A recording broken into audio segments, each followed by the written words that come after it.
Welcome to another episode of the SAPU Podcast. I'm your host, Lisiba Tobachale. Today, we are doing another segment when it comes to the benefits that members enjoy of SAPU Legal when they join to be the members of SAPU. With me, I've got a guest. I've got Mr. Ignatius Maloka here. Ignatius, welcome. Thank you, Mr. Lisiba, and thank you to the followers and the valued members. Yeah, no man, we have already started speaking about the benefits of SAPU Legal when members do join. Today I want us to touch on the criminal matters, to say what criminal matters does SAPU Legal cover? Yeah, thank you, Lisiba. Like I said, on our policy, we do cover the main member, their spouse, and the children under the age of 18 and 25 if they are at the high institutions. So in criminal matters, we do cover all the criminal matters, but off-duty matters are not covered, and that will be backed up, or there's a new vision that will be coming to bring clarity and be placed on a paper to our valued members to have to refer to that policy as well. So yes, criminal matters, we do cover our members, especially when they are on duty, and the requirement is that they must give a proof that they have applied for state protection as per a National Instruction 1 of 2017. About, I think maybe take us through in terms of what gets to be covered when you mentioned the on and off duty in terms of criminal matters. Can you unpack that? Okay, if I were to take you through the on duty, that will be then where now the members are on duty and then they are performing their daily, service, so they are rendering the service. Then anything might happen. Corruption charges can be placed on their names, and so we are saying because they are on the line of duty, then they have that right to apply for state protection through their HRM or the station commander as per the National Instruction 1 of 2017. But then in case that you are off duty and it happens that you were bumped into a fight and you assaulted someone or civilian, then you are charged with the assault charge. Then in that case, you are off duty. That's why we are saying now the new vision will come to say off duty alleged criminal charges are not covered. Okay.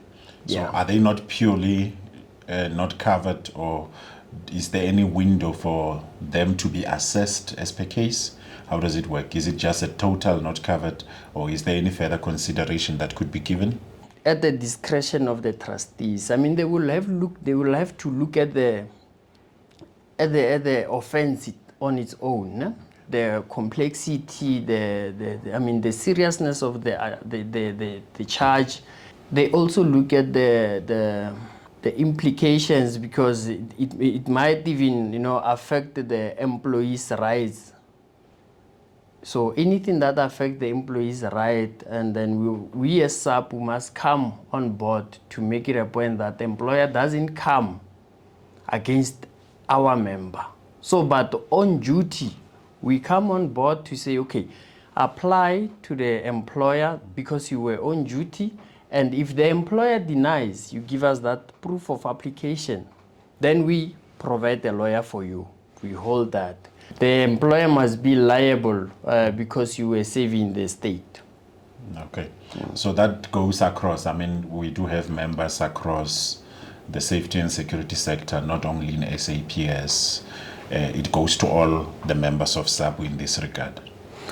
Well, it goes to all the members of SAP, but this the National Instruction 1 speaks to the SAP's members.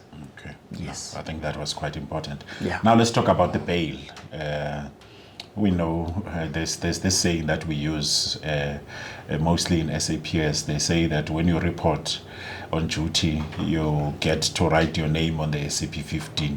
Yeah. And any time during the tour of your duty, you might find your name moving from the SAP15 to the SAP14, meaning that you may be arrested at any time. True. So how do you assist members in terms of the bail now?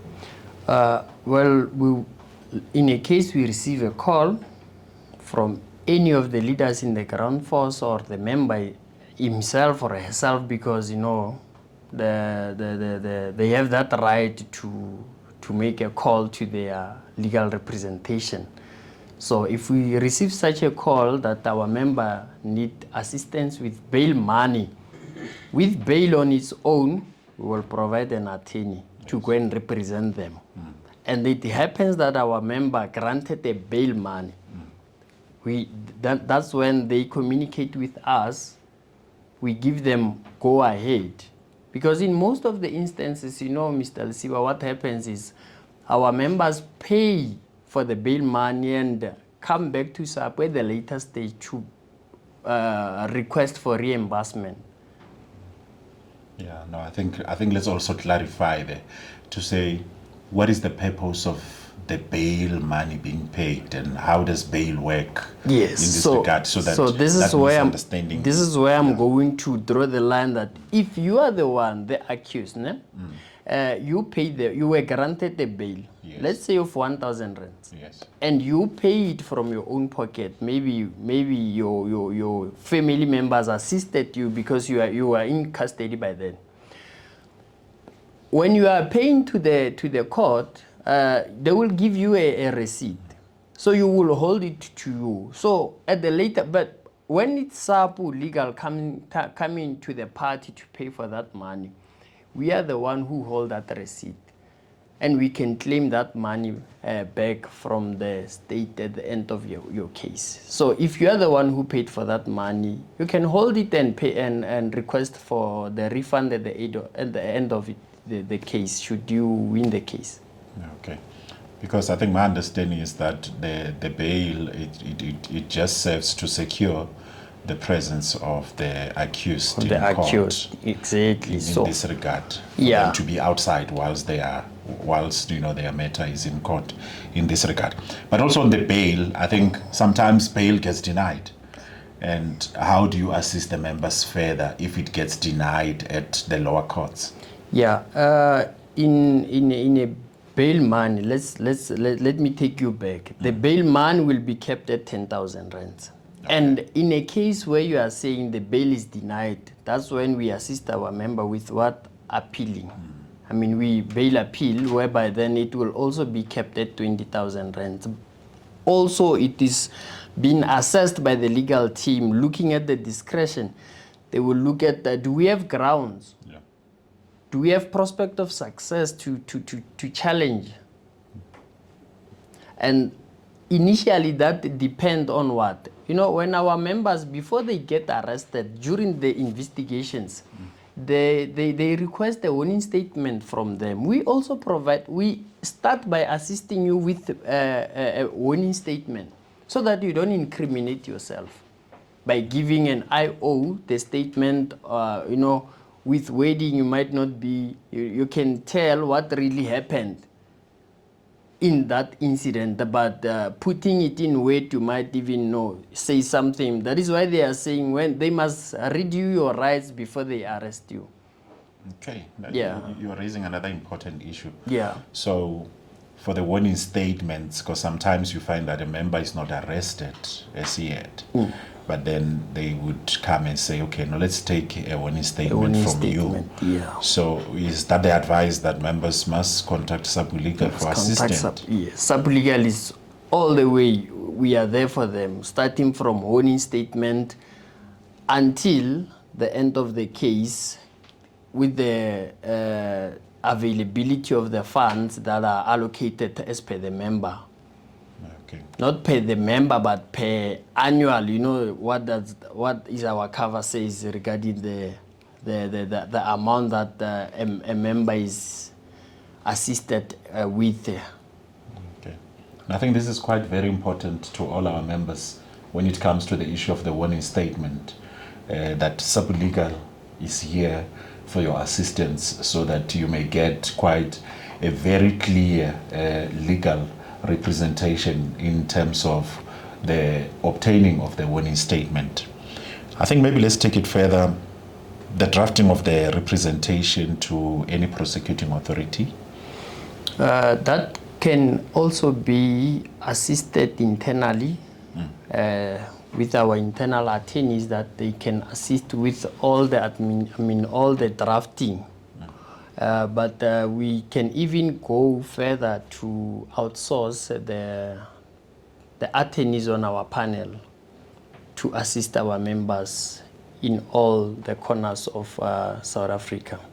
Is there anything that's quite important that our members must know in terms of what SAPU Legal covers in relation to criminal matters?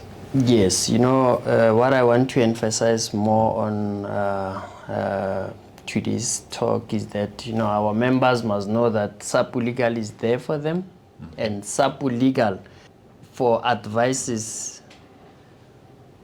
we are 100% there for them. And no member is entitled to SAPU Legal. That they must know, that SAPU Legal is not being paid by any member, but it's a bona fide extended cover by SAPU Legal trustees whom saw a need that they must assist SAPU members with such challenges that comes their way, especially with criminal matters and civil matters. And the capped amount is 100,000 at almost 100,000 maximum. So in a nutshell, if I'm understanding you, you are saying this is not a legal cover, but it is a legal benefit. Yeah, it's a legal benefit by just being a SAPU member. So it's not a legal cover. So no member can come and say, I'm entitled to SAPU Legal. Let's go now to the labor matters. To say then, in terms of how do you then assist members in terms of their labor issues? I mean, there's a whole lot of things that arise from employment, being around hearings, if there's any board of inquiries, grievances, complaints, and a whole lot of issues. How then do you assist SAPU members in regards to that? Well, this one is the interesting part, because now it even start within, whereby now SAPU on its own, SAPU, not SAPU Legal, will start with a member on the ground force from the dismissal, from the grievance. The hearings, the shop steward will be there, starting from the ground force. And if the member is mistreated, or they are fighting for their promotion at work, recently it's a great progression issues that are we included as the clerks or what? Because there's a resolution there. So these are internal issues, but they come to SAPU Legal at the later stage, when now it goes to labor court. And that's when we appoint our counsels, we appoint our attorneys on our panel to assist our members at the labor court. So, but initially it started at the internal with our shop stewards, who will assist our members at the SSBC, CCMA. Then when it comes to our office, that's when it goes to labor court. Okay. Now let's talk about issues now. I mean, except individual issues that cover individual members. Now let's talk about the collective ones. Let's say we are talking about maybe the Incorporation of Public Service Act members as a group of employees being taken further, or the recent one we saw of the translation of security guards in SAPS into the Police Act. How does SAPU Legal come in terms of the mutual interest issues? It comes by, at the interest at heart, because now anything that affects our members or the interest of our our members as employees of SAPS, that emanating from internal proceedings up until now it gets to labor court. That's when now SAPU says no. SAPU Legal come in and lets our legal team wear their gown, and we are going to court. We are fighting this, and our members must be treated fairly and with dignity, and workplace must be conducive and healthier, because that's where our members give it all to serve the country. So SAPU Legal will go further as to even appoint advocates into this case who has even attorneys who have a right of appearance in the High Court. We do send them to labor court to represent our members, having the interest of their work at heart. Okay. Sometimes we find that there are workers whom, on their individual basis now, maybe a worker got dismissed, using that as an example. They took their matter to the bargaining council, they won there, they got reinstated. But you find that the employer does not want to reinstate the worker, that specific employee, and they take that arbitration award on review. Yeah. The role of SAPU Legal in terms of that, how then does SAPU Legal feature? Well, it's in twofold, whereby now the employer, it's either they are taking it for review or we are enforcing the outcome as we are having the award. So, yeah, the legal team will assess the award, look at the facts and, the prospect of success on whether do we have grounds to challenge employer on this, on enforcing the award, if the award is in our favor. Or we can vary the award if then it's not in our favor, or it needs to be, the changes needs to be made maybe in the issue of, maybe the arbitrator can say an individual must be reinstated, but he doesn't mention the back payments, So we can vary. We can appoint an attorney to vary those terms on that award before it can be enforced at the labor court, or rather referred by the SAPS or the employer for review. I think is there anything else under the labor matters? On labor matters, we only assist our main members only. So the spouse, the children of our members are not covered on this one. This one is only for our members, and we go all out 100%. I think that is a very important thing. And on criminal matters, who is covered? Criminal matters, it's our member, the spouse, and the child under the age of 18. And from 18 to 25, they must submit a proof that the child is in higher institutions and they are financially dependent on the main member. Okay. So you quite unpacked good and greatest benefits that I've never seen anywhere that SAPU members happen to enjoy. Maybe unpack it for us to say, where is everything covered? From where I'm standing, this is the great legal extended cover that one can benefit by just paying 100 rand of being a member of SAPU.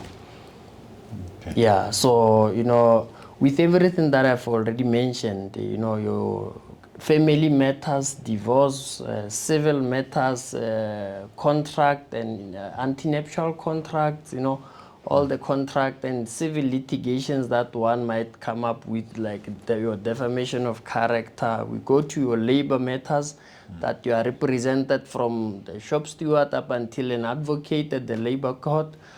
We speak of the criminal matters, from the warning statement, bail application and bail monies, bail appeal if one is not granted bail, and the whole proceedings of the trial. As long as the cover amount is being managed and you still have funds, then you are covered with SAPU Legal by just paying SAPU 100 Rand of being a member in good standing. And then how do members get to contact or to get hold of SAPU Legal? Well, we are reachable, and you can get hold of us by just Googling or searching SAPU Legal or SAPU on its own. You'll find our contacts. You can get us through WhatsApp, and we also have our email. If you then don't have an airtime or you can't reach us in any other way, these are the three options that you can get hold of us. Our email address, admin@sapudefense.co.za. You can get us there. You can also WhatsApp us. You can get hold of us on the numbers that are on the screen via phone call, or WhatsApp us on that number, or you can write us an email on admin@sapudefense.co.za. We will get in touch with you as soon as we receive your inquiry. Now, I think importantly, as we conclude, are you available 24/7? 24/7. Wake me anytime, take the call, we are working. Okay. Yes. All right. That was Mr. Ignatius from SAPU Legal, unpacking more in terms of the benefits that SAPU members enjoy when they become to join SAPU. We will meet in another episode.